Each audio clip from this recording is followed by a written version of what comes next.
Welcome to the Financial Operations Tuition Discounting subcategory of NAIS's DASL in partnership with NBOA.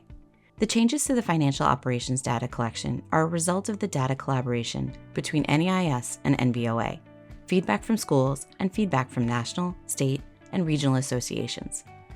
This section, Tuition Discounting, is key in understanding the budgetary effects of financial aid and tuition remission granted in the prior year.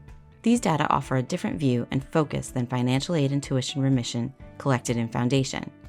Carefully read the definitions to ensure you enter the data requested. The remainder of this recording reviews tools and techniques that you can use throughout data entry to have a successful experience. The recording is identical across all categories of data. If you've already heard these tips in another recording, you can skip the rest of this video. First, we will review the tools and techniques entering data online, and second entry using the export template. Each subcategory of data starts with notes about the data to be entered in that subcategory. Often, you will find a note about whether the data to be entered are for the current new school year or for the prior year. For each table of data to be entered, the instructions highlight important information for entering data in this section of the collection. Be sure to review the bulleted notes. The first section or sections of data entry will be core questions asked of all schools entering data in DASL. Toward the bottom, you may find tables of questions added by one or more of the associations using DASL and tied to your school. In some subcategories, you can fill the tables with last year's numbers and then go through and edit them. This is a particularly useful approach in areas where the data doesn't change much from year to year and is available in several subcategories. You can use the Notes feature to record useful information about the data point you have entered in a field.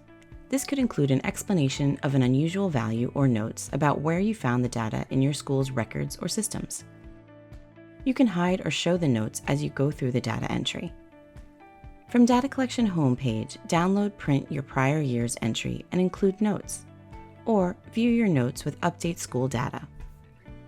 As you enter more data, it can become difficult to find fields that need to be filled in.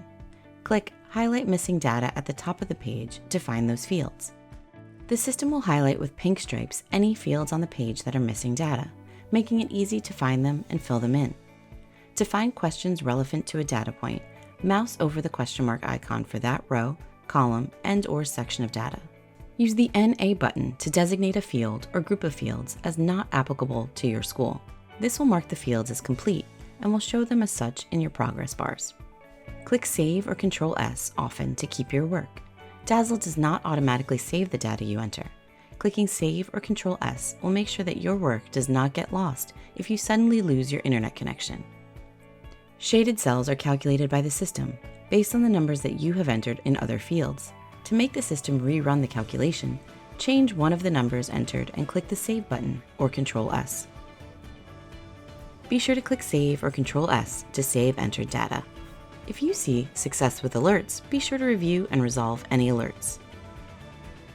When entering data into the Excel template, a few essentials to keep in mind are: you can use email to pass the spreadsheet from one member to another to enter data directly, or upload it to Google to share across your team. Please be sure that the only changes you make to the file are to enter information in the fields. Do not split up the file or copy pages and send them separately to various team members. The file must stay intact to properly populate the data you enter back into DASL when you upload the completed file. And remember, the person who downloads the file must be the same person who will upload the file to DASL when the time comes. Several subcategories have an instructional video to highlight important information about the data entry within that particular subcategory. Mouse over the red triangle to view instructions, definitions, and descriptions. Enter your data into the fields in each table. If copying data from another workbook, remember to paste as text and be sure to save along the way. After entering some data or a full data collection part, upload your work to DASL to take advantage of the online tools to add notes, find missing data, or mark a field not applicable, and check your data quality. Whether entering online or after importing, take advantage of the Review Data tab in DASL to ensure quality data throughout your data entry. And be sure to click Save or Ctrl+S before you log off, and you can pick up where you left off when you log in next time.